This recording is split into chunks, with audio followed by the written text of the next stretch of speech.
Well, hello, everyone. Welcome to the Summer of Access webinar series. We're so proud of the work that everyone's doing around accessibility and just so happy you're joining us here today. So we're going to continue with the second session.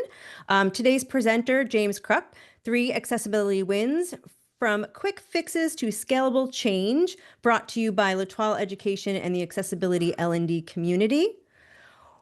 We are in a Zoom meeting, so please stay muted unless speaking. Use the chat or raise hand feature for questions.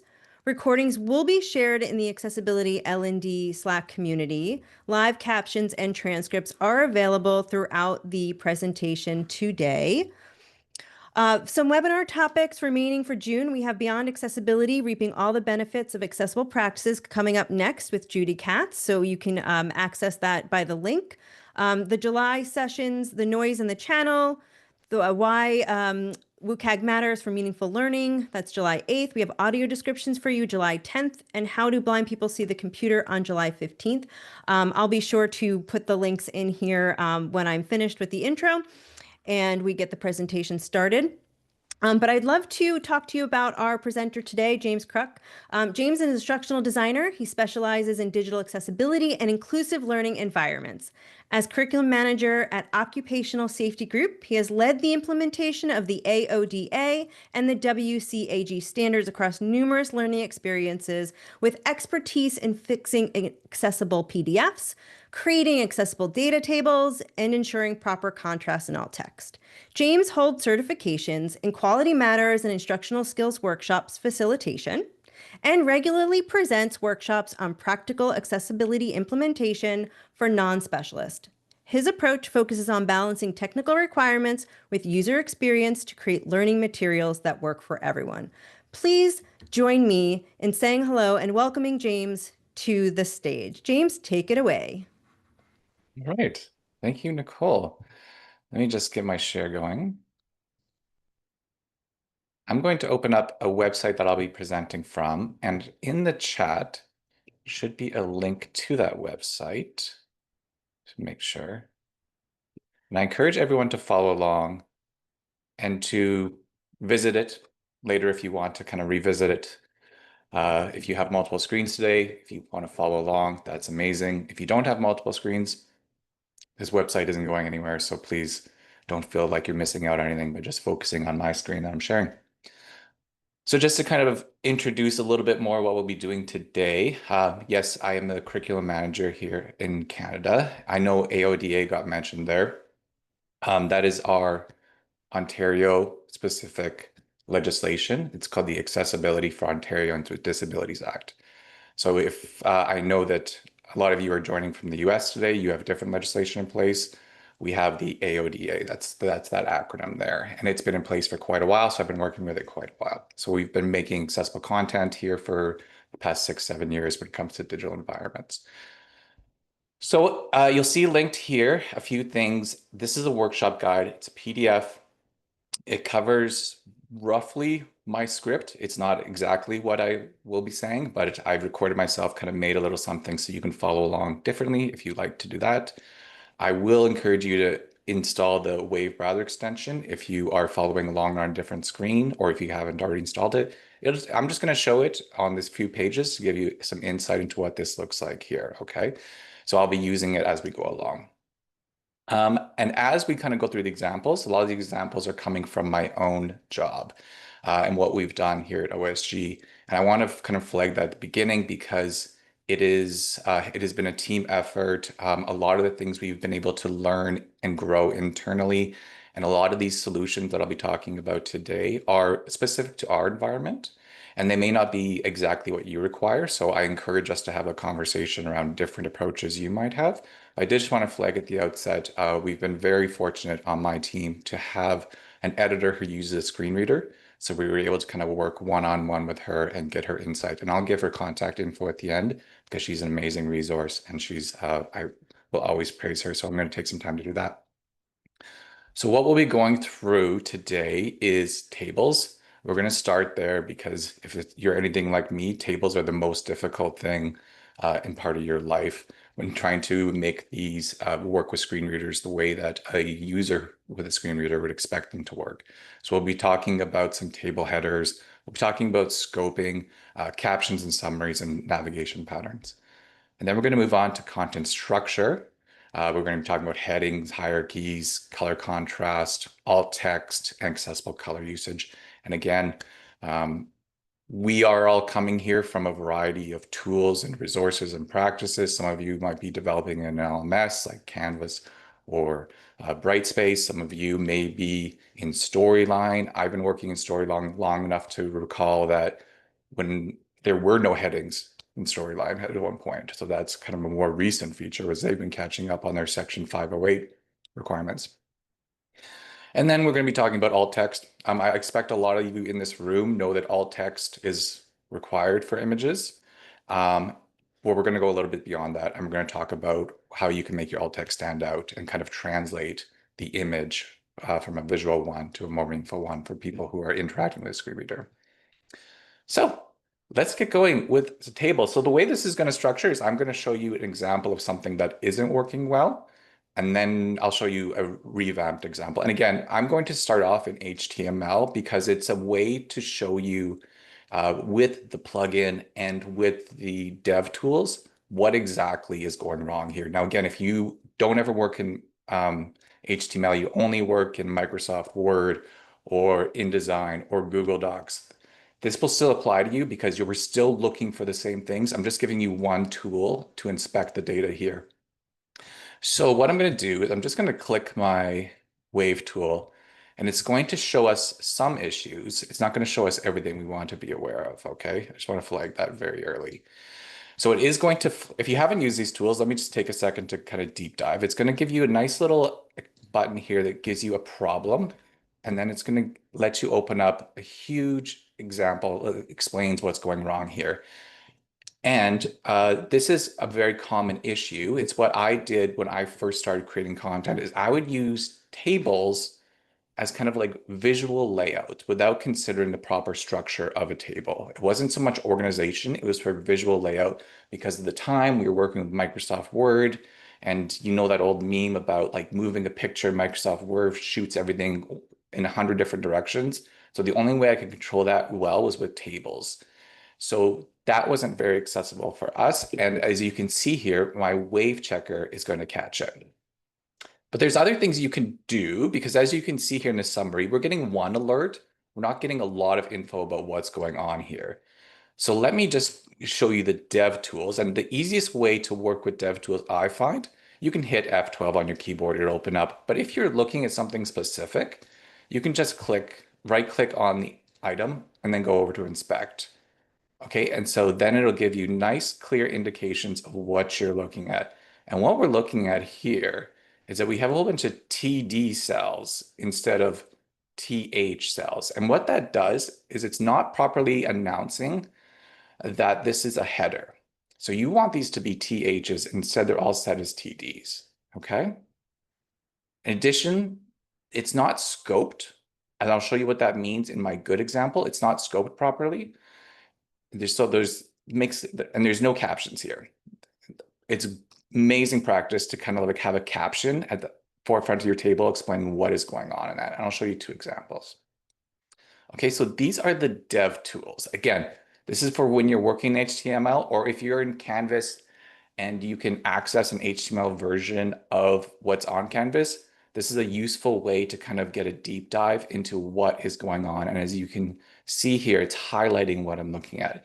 If you use NVDA, another way to kind of go through what you're looking at as you're listening to what's being announced over the screen reader, you can kind of see exactly what's in your code that could be causing the screen reader to work not the way you expect it to. Okay, so again, TD cells instead of TH, merge cells, which we'll talk about, don't specify whether they're column or row headers.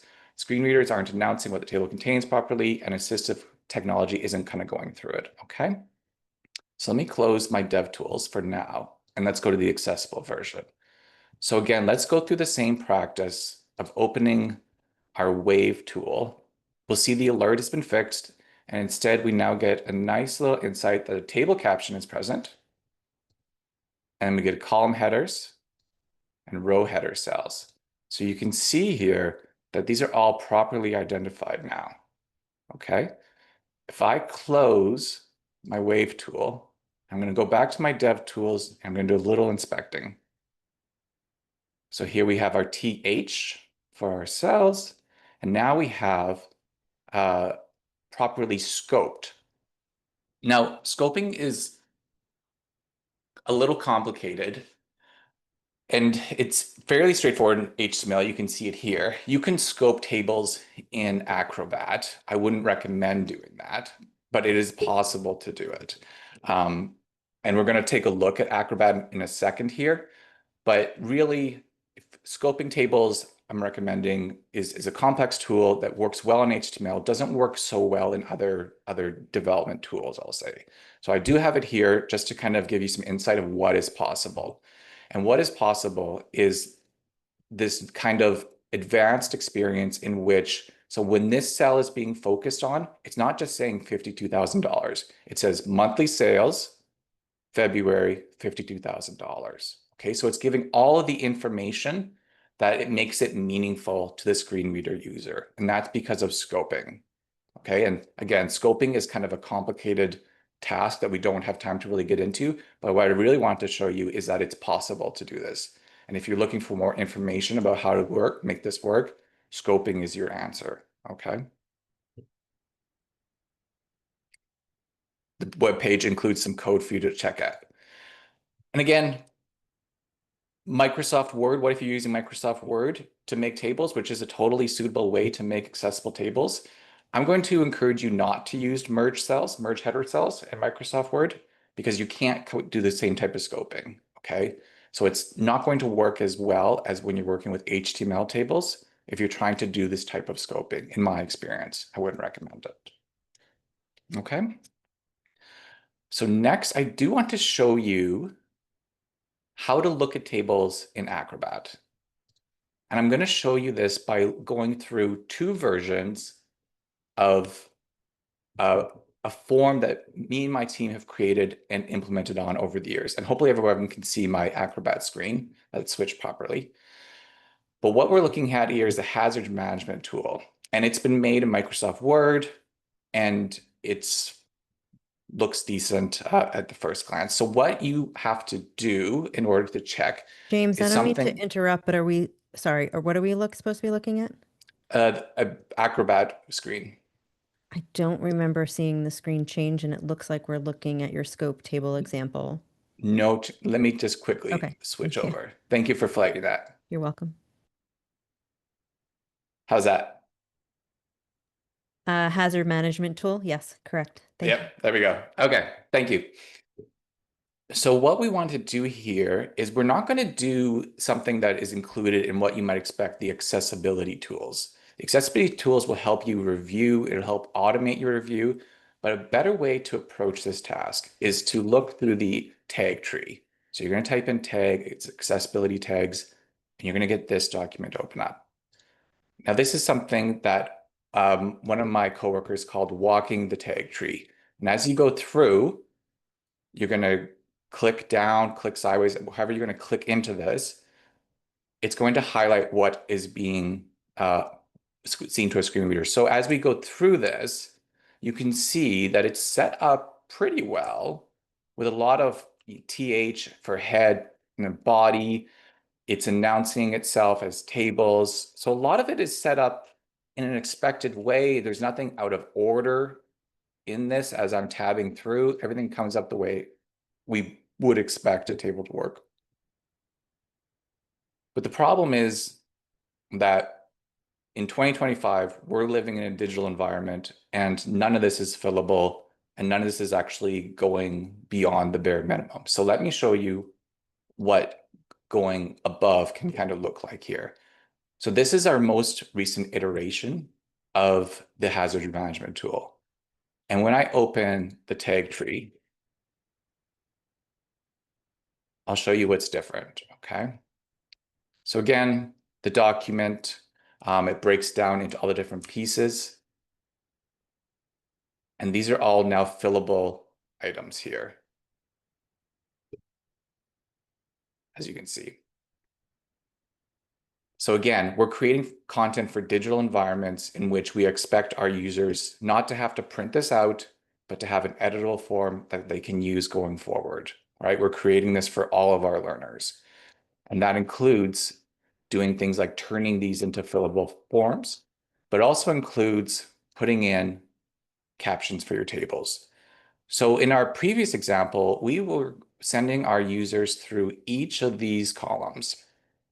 But now what we want to do is we want to give a meaningful caption at it. So our caption here is, it's a table description, a table of 12 columns that are divided into 4 categories: recognize, assess, control, and evaluate. Each column has a fillable field with a letter label and a question. So that sets them up for knowing what they're going to look at. If you have your learners who are approaching this with the visual means, then they're going to get that same message just by a quick glance, right? So that's the kind of message you want to convey. What is the quick 1 minute takeaway when they first interact with this screen? And then instead of having them go through each item, each text box, you properly set it up so that the fillable box tells you exactly what they're filling in. So when they reach this first box, the screen reader says to them, recognize column A, what activity can cause injury or illness? And then they can fill it in. I'll just say stacking boxes. Okay. So this is how we kind of took it above and beyond. We renamed uh, our fillable fields so that they are meaningful to the user rather than having them depend on information being read out.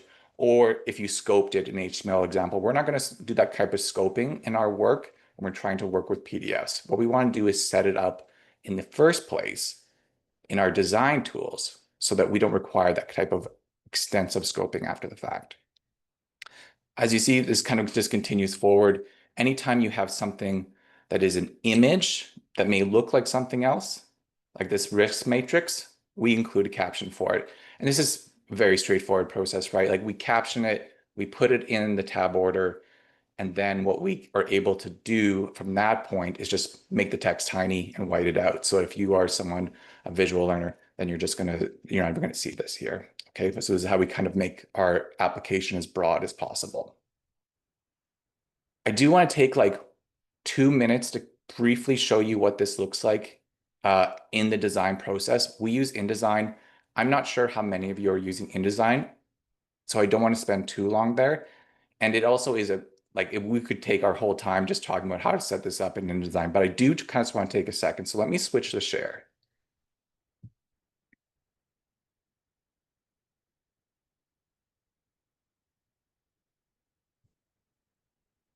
Okay, so here's my InDesign window. And what we've done is we've turned all of these into what are buttons. Now let me just briefly show you what this entails. So we go through, we set up our form in terms of the structure, in terms of what we want it to look like, and then we make everything fillable buttons. And maybe some of you have made forms in Acrobat, and that's what you're thinking of. And again, if you can avoid that, I strongly recommend it because it's possible in Acrobat. Those things are doable. But if you're starting off with a tool that is more robust in these means, I'm going to highly recommend it. And I'm not saying that InDesign isn't doing this in InDesign isn't difficult. There's a lot that goes into it, but just look at the kind of control we have. So we have the buttons each labeled, and then we can put in the description exactly what we want our learners to hear when they tab over it, right? Or when they enter this box. And you can see in these buttons here, we have like that whole rich description that we expect them to be able to answer. So as they're working through this table, they're not missing out on anything. They're getting the exact information that's going to help them do it. Now, again, this is one stage of setting up an accessible document in InDesign. There's a lot more that goes into this that we really don't have time to get into, but I just want to show you what is possible and what I encourage you to kind of go out and experiment with, because there's a lot of stuff that you can do with these robust tools that you just can't match in the other ones. Okay, so let me go back to my web page.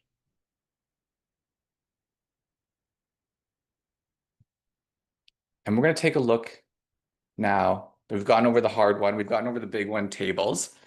And I know it was quick, but I'm really just kind of hoping to highlight some issues that you can be looking for when you're reviewing stuff or you're remediating, and then kind of give you an example of how you can maybe go backwards to design point to fix that. So this page James, do has you want multiple. to answer a question now or you want to wait till the end? Oh, There's a sure. question. You want to sit while we're here? Okay, so the Yeah, question let's. is what about question? What about the keyword only users that aren't using screen readers?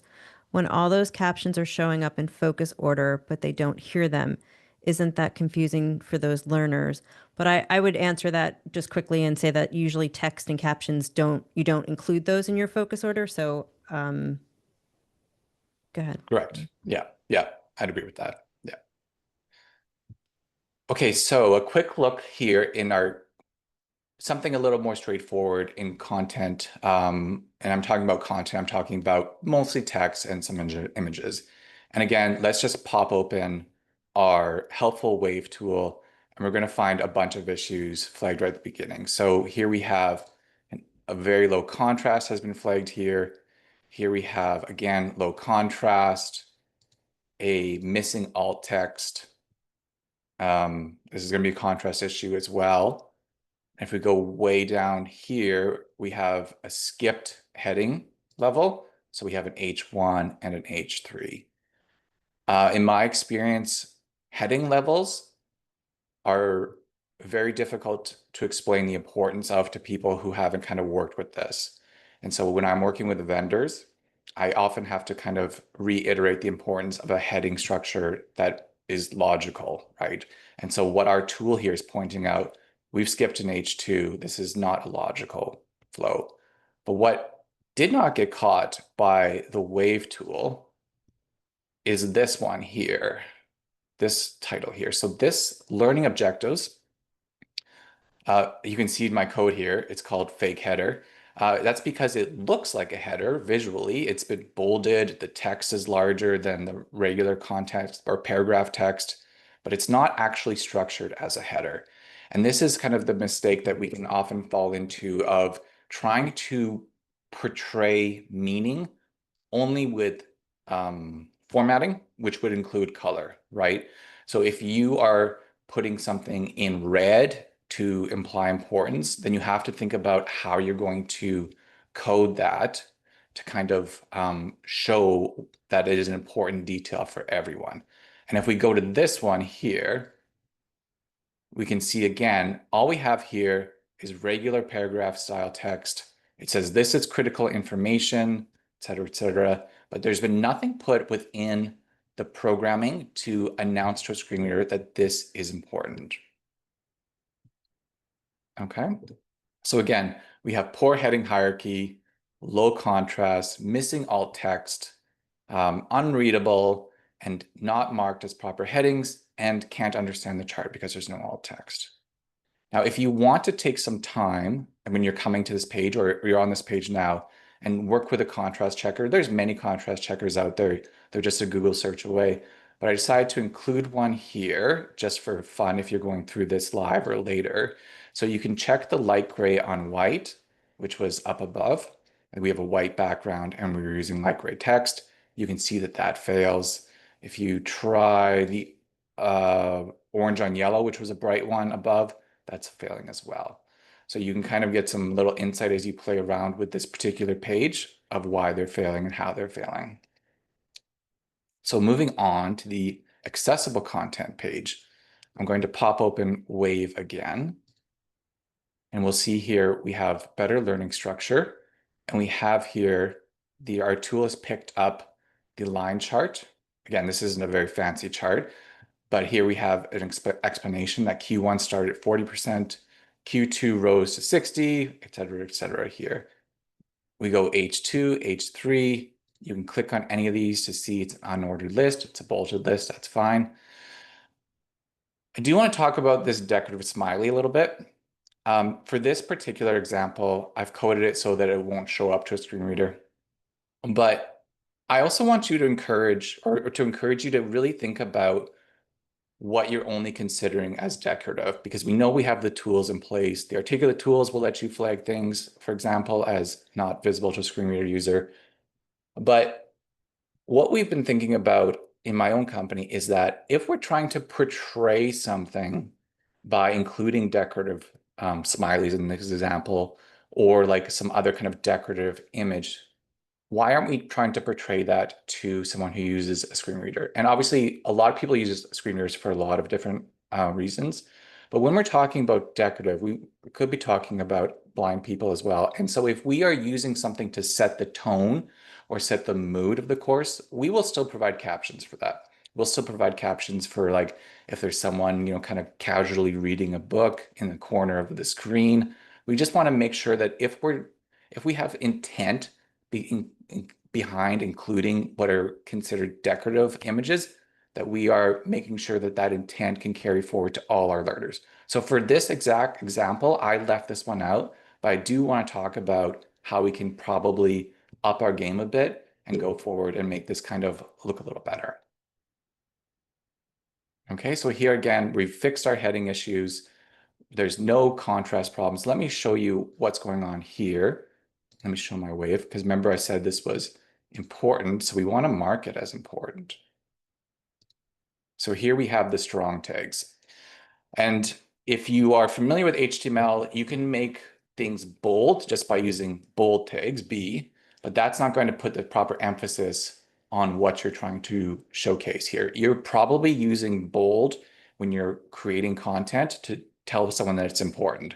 So use strong tags to make sure that you imply that when you're going forward.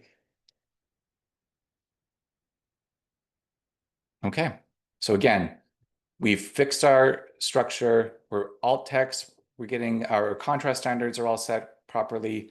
Informative images have detailed, meaningful descriptions. For a decorative smiley face, we left out. We had it skipped in the screen order reading. Warning messages use proper contrast, clear language, and we've got proper HTML markup instead of stylized only, right? So our titles are titles, our headers are headers, and nothing is just made to look like something.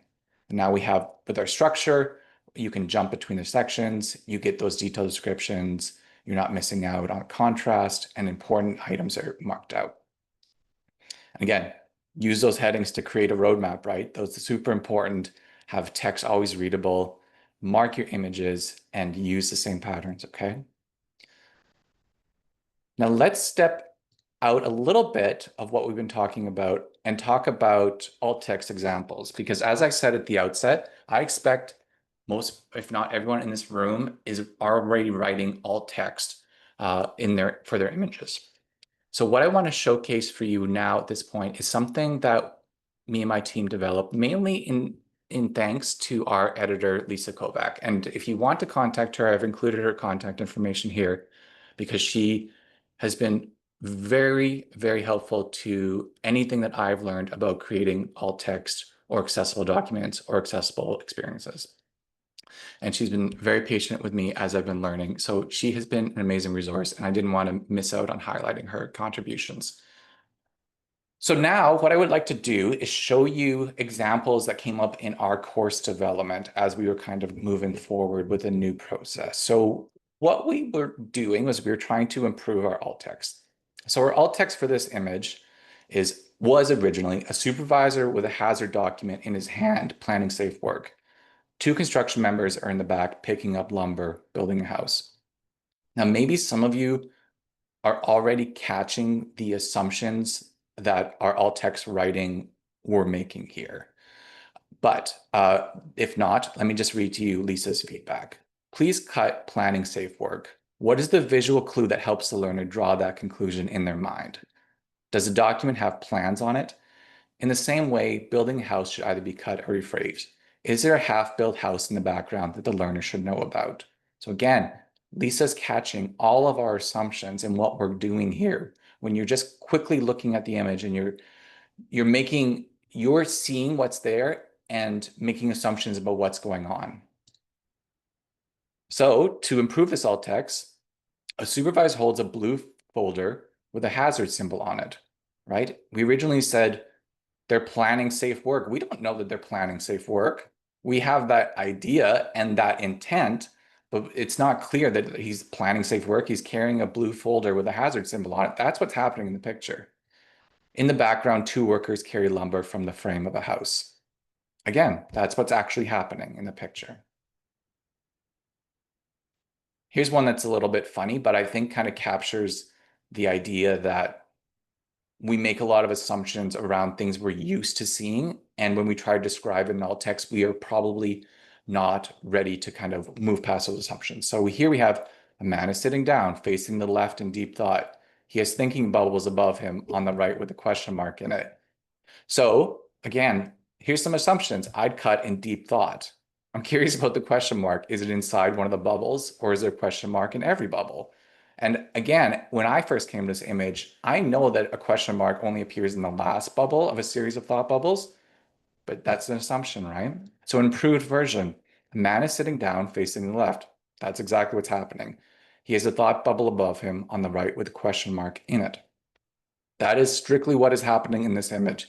We don't know that he's in deep thought. We know he's thinking because there's a thought bubble, but we're not implying that in our text anymore. We're just saying what is on the picture.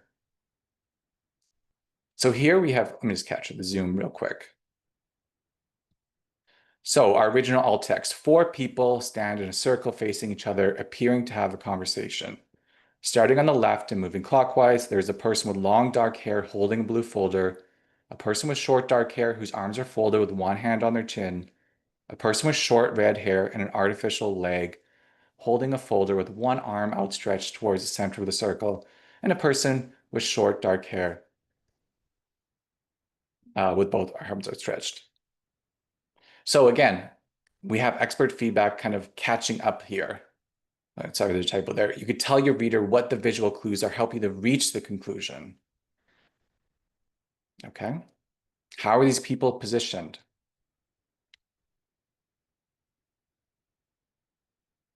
Okay. So those are kind of my captions for what we have kind of worked through on this page. And that, so some key takeaways for this text is to be specific about the visual details rather than making interpretations. Avoid assumptions about what people are thinking or feeling in your images. Include relevant context that sighted users would notice immediately. Keep it concise while including essential information. And test with real users when possible to validate those descriptions, okay? So now I'm going to ask you to take part in something, and please feel free to put it in the chat. And here's one image for you to describe. And just kind of talking about what we've talked about on this page and the previous pages, use everything you've learned to kind of put some alt text in place for this. And maybe you want to avoid meaning sentences like looks like fall, because that won't quite work, but stick to what you can observe visually. Don't assume mood or intent, because there's a lot of, I'm picking up a lot of mood and intent in this, but you may not feel required to do so, and include visual meaningful details. So if anyone wants to kind of put their thoughts in the chat, that would be amazing. I'd love to kind of see what people come up with. Or if not, of course, the mic would work again. There's a question as well. Do you have Okay. recommendations for computer software screenshots? For capturing what, I guess?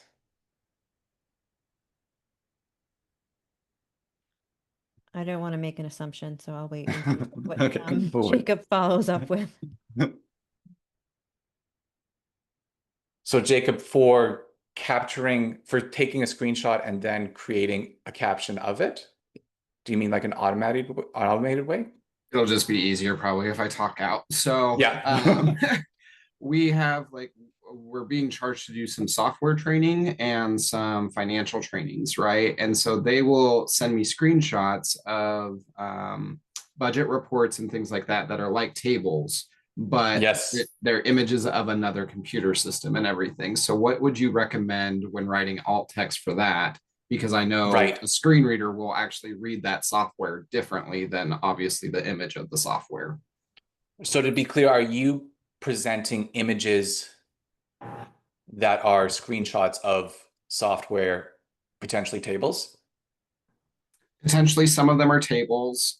Sometimes it's navigation panes, things along those lines, which we always try to pair like, here's the description or here's the like follow through on the steps. but the actual image itself sometimes is also conveying stuff in addition to the content that they want to know. Like there's certain numbers in lines 1, 2, and 3, but then the explanation to the side tells you that line 1 comes from this budget, line 2 comes from this budget. So it's a lot of like, what is the best recommendation for an accessible approach that they get all the information built together. Yeah. Yeah, and that's difficult when you're using screenshots of something like that, because now you're in a situation where your alt text or like caption can be quite lengthy. And what we've handled this a few ways, like we will often in a situation where we're describing something like that that's quite lengthy, we'll just put it in the body text and we'll describe what is happening on that screenshot or image right in the body text, just so that it's there. We No one loses by us putting that information in the body text, right? So we do this a lot. We do a lot of this art accessibility course design in Articulate Rise. So if we have that type of image where the alt text is just going to be so long that our screen reader users are going to be put off by the length of it, what we want to do is just body text that, make a part. And so like this screenshot showcases, and then you put in all that information. Okay. Yeah. Someone else might have a different kind of approach to it, but that's been my approach and my team's approach. Okay. Thank you. I appreciate it. Yeah, you're welcome. Okay. I'm looking at some of these contributions. And you know, these are amazing. What's so helpful is to like also recognize that, you know, like just think of yourself writing a book in a certain way, right? In a certain way, like what you're doing is the same thing that an author tries to do, portray like mood and, or not even mood, but like description of events in such a way that kind of other people can pick up on and kind of put their own feelings and sentiments into, right? So this is what you're trying to do. You're trying to set the stage for this. And I think like you guys are doing this in the chat. Forefront shows winding gravel road with orange leaves at the forefront. Road is framed by wooden fence, right-hand side, and trees with orange and green leaves at the left-hand side. Road winds back to two houses in the background. A country lane with a farmhouse and a mass of brown leaves with trees lining the path. A fall leaf covered driveway that gives way to a gravel driveway. A wooden fence runs along the right side of the driveway, while along the left side of the driveway, the landscape banks down towards the drive. The landscape on the left is scattered with various types of trees. In the distance, there's a farmhouse. The grass is mostly green, and the trees in the foreground are mostly green. In the background behind the farmhouse is a more faded brown and tan landscape. I love that. An unpaved pathway starts in the foreground with many fallen leaves in red, orange, and yellow. The pathway leads to a barn house in the background surrounded by a hilly green field. Trees are scattered through the image on the green hills. Claire, your question here. Again, like if you're bumping up against character limits, there's, again, no one loses with accessibility, right? And alt text is a very useful tool, but if you're finding yourself in such a situation that you want to say more about the picture than your character limit is letting you, put it in the body. Like put it right there on the screen so that everyone sees it or everyone gets access to it, right? It again, accessibility is for everyone, right? And we're trying to make as few assumptions about our learners as possible. A house and barn set on green acres with a fenced road that travels away from the house barn. Fall leaves cover the road. And Nicole, you contributed a country road covered in autumn leaves leads to a barn surrounded by trees and grassy hills. Great. So like, this is perfect. You're describing exactly what you're seeing here, but you're not putting in your own interpretation, which is like, you know, this kind of stereotypical autumn vibe feel that you're always like, break out the sweater in the crock pot. So that's a good time to kind of get to our wrap up point. I did just want to kind of like highlight a few things here at the end. You got to keep accessibility in your workflow. Internally, we don't do things if they're not accessible. So in our testing stages, accessibility is like one of our first checks. So if we use storyline often and we'll sometimes kind of dream up ideas and we're like, we can't make this accessible, it's not happening. And yes, you can remediate in Acrobat, but I encourage you not to be in that kind of situation, or you want to be using your design tools to make it accessible from the outset. There's so many tools like Wave and color contrast checkers. There's so many great plugins. I only showcase you one. There's Axe Dev tools. There's so many. There's so many ways for you to kind of review your content in a way that's going to give you insight into what might be a problem. If you can, I'm always going to encourage you to ask for feedback from screen reader users and other experts. And we had Lisa, she was an amazing resource. She was just one person, right? And so we could only kind of tap into one particular aspect of our courses. And she did an amazing job. And she showed us how we could go beyond WCAG and go beyond like those checklists and make like a enjoyable learning experience for people. So I really, really, really recommend finding someone who can actually test your stuff. This guide is here. This page isn't going away. So if you ever want to come back, go ahead here. Okay, so I'm going to stop sharing. Be happy to answer questions if there are any. I do see a few. Yeah, we have a question from Randy and a question from Claire. So do you want, I can give you Randy's question first, or do you want to read it yourself and respond with? I see it here. Thank Teach and help design math courses. Oh, that's a good question. I think I I have a haven't done that great, before. and I have a great resource that just made me, let me go look for it while you think. Okay. All right. I'll think, but I'll open it up to anyone else who has been in a situation where they've been trying to alt text a assessment of a math question. I know that I know this applies in a lot of different ways that we don't want to give away an answer in our alt text. And off the top of my head, I'm just thinking of kind of going back to describing exactly what is there without any without interpreting it in any sort of way. Yeah, And I think obviously it's when actually back to your point, James, of just like yeah, very concrete of what the problem is, I think. yeah. Maybe we're not under, maybe we need to go deeper, but I'll keep looking. Good.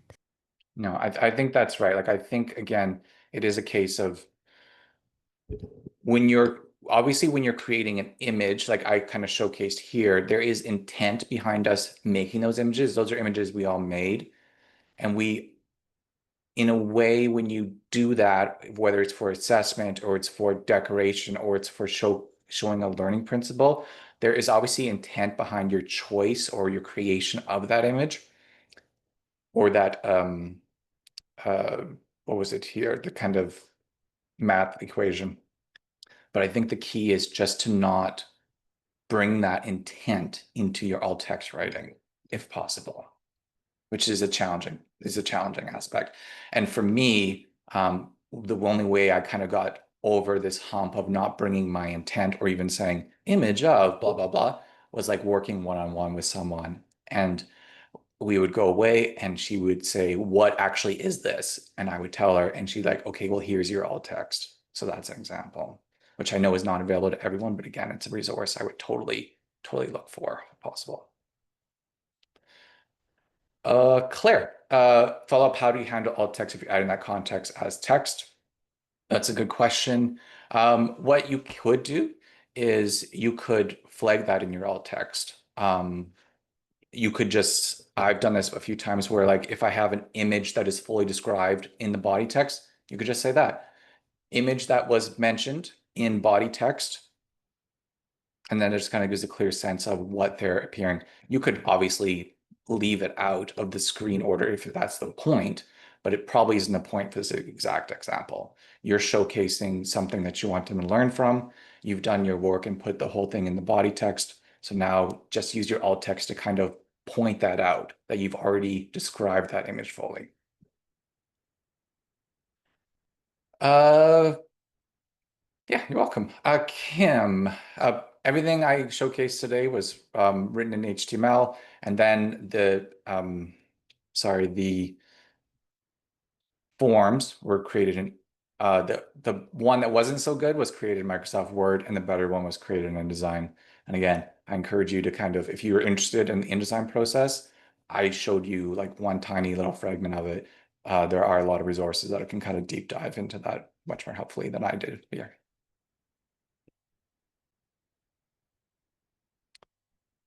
Any other questions? All right. Well, I'm going to stop us here and just thank you so much, James. I'm on a little bit of a rabbit hole with some of the things you were talking about with tables, so thank you so much. We are very, very appreciative of your time. So Awesome. we'll follow up with the recording. We post that in the Slack group and all of the resources shared. And I'll continue to look for those mathematical alt text resources that I have as well. So have a wonderful day, everyone. Thank you so much, and continue the good work of All accessibility. right. Thanks all.